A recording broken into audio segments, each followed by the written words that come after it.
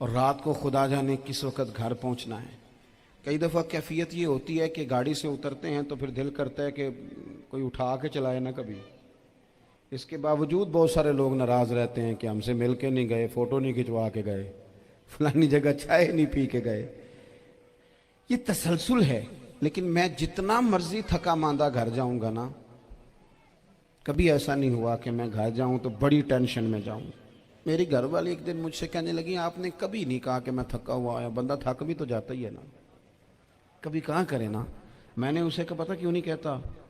اس لیے نہیں کہتا کہ میں نہیں چاہتا کہ میرے بچے یہ کہیں کہ ہم نے دین نہیں پڑھنا، ہمارا باپ تو بڑی مشکل میں ہے. ہم اپنے کام کے بارے میں اپنے گھر میں شکوے کرتے ہیں. آپ کسی بچے سے پوچھ لیں کون سا کام کرنا ہے، کہ جڑا ابا جی کر دے رہے ہیں وہ نہیں کرنا. کیوں؟ کہ ابا جی ہر روز تو کہتے ہیں میں بڑا الجھ گیا ہوں، یہ کام بڑا مشکل ہے. میں چاہتا ہوں کہ میں اپنے بچوں کو یہ بتاؤں کہ پتر میں تو جدھر جاتا ہوں پھول ہی پھول ہیں، میں تو جدھر سے گزرتا ہوں محبت ہی محبت ہے، میں تو جدھر سے دیکھتا ہوں دعائیں ہی ملتی ہیں، تاکہ ان کا شوق پیدا ہو. میرے عزیز، آپ تھوڑا سا دل بڑا کریں. اگر آپ ایک کی وجہ سے پورا گھر سکون میں آ جاتا ہے تو آپ دل بڑا کیوں نہیں کرتے؟ جگہ ڈھونڈتے ہیں بس مجھے کوئی تنگ نہ کرے، کوئی میری باپ ماں بدولت کو کوئی پریشان نہ کرے. بخاری شریف سنیے، حضرت عائشہ صدیقہ رضی اللہ تعالیٰ عنہ بیٹھی ہیں. حضور فرمانے لگے عائشہ آج ایک بات نہ بتاؤں تمہیں؟ یا رسول اللہ بتائیے. حضور فرمانے لگے جب تم مجھ سے ناراض ہوتی ہو تب بھی مجھے پتہ چل جاتا ہے، اور جب راضی ہوتی ہو پھر بھی پتہ چل جاتا ہے. تو حضرت سید عائشہ صدیقہ بات سن کے بڑی خوش ہوئی. یا رسول اللہ وہ کیسے؟ حضور فرمانے لگے کبھی کبھی تم قسم اٹھاتی ہو. یا رسول اللہ ہاں. فرمایا جب ہوتی ہو نا راضی خوش تو پھر کہتی ہو مجھے رب محمد کی قسم صلی اللہ علیہ وسلم. پھر تم میرے نام کے ساتھ رب کریم کا نام ملا کے قسم اٹھاتی ہو رب محمد کی قسم. یا رسول اللہ بالکل ایسے ہی ہے. اور فرمایا جب تمہارے دل میں کوئی بات ہوتی ہے نا تو پھر تم کہتی ہو مجھے رب ابراہیم علیہ السلام کی قسم. پھر تم رب محمد نہیں کہتی. یہ بخاری مسلم میں موجود ہے. حضرت عائشہ صدیقہ نے تو بات سنی تو کھل گئی طبیعت. کہنے لگی کریم صدقے جاؤں یہاں تک خیال فرماتے ہو؟ کس کے جملے کہاں پہنچ گئے، یہاں تک خیال ہے. فرمایا مجھے پتہ چل جاتا ہے کہ تمہاری کیفیت کیا ہے، کہاں کھڑی ہو. اور بھئی ہم تو اپنی ماں کا بھی خیال نہیں رکھتے. ہمارا باپ کہاں بیچارہ کھڑا ہے، وہ تو انتظار میں تھا کہ کوئی 10 منٹ میرے پاس بیٹھے گا. توجہ ہی نہیں، جذبات کا خیال ہی نہیں. حضرت عائشہ صدیقہ بات سن کے عرض کرنے لگے یا رسول اللہ مجھے رب محمد کی قسم ہو، میں صرف نام چھوڑتی ہوں، میرے دل میں ہر وقت مدینے والے محبوب ہی رہتے ہیں. نام ہی چھوڑتی ہوں صرف. او میرے دوست تھوڑا سا جا. اور دوسرا عرض کروں گا، دولت اگر بہت عالی چیز ہوتی نا، بہت قیمتی، تو سب سے زیادہ سیدہ عائشہ کے گھر میں ہوتی. اگر پیسوں سے ہی سکھ آتا تو پیسے سب سے زیادہ حضرت فاطمہ الزہرا کے کاشانہ نور میں ہوتے.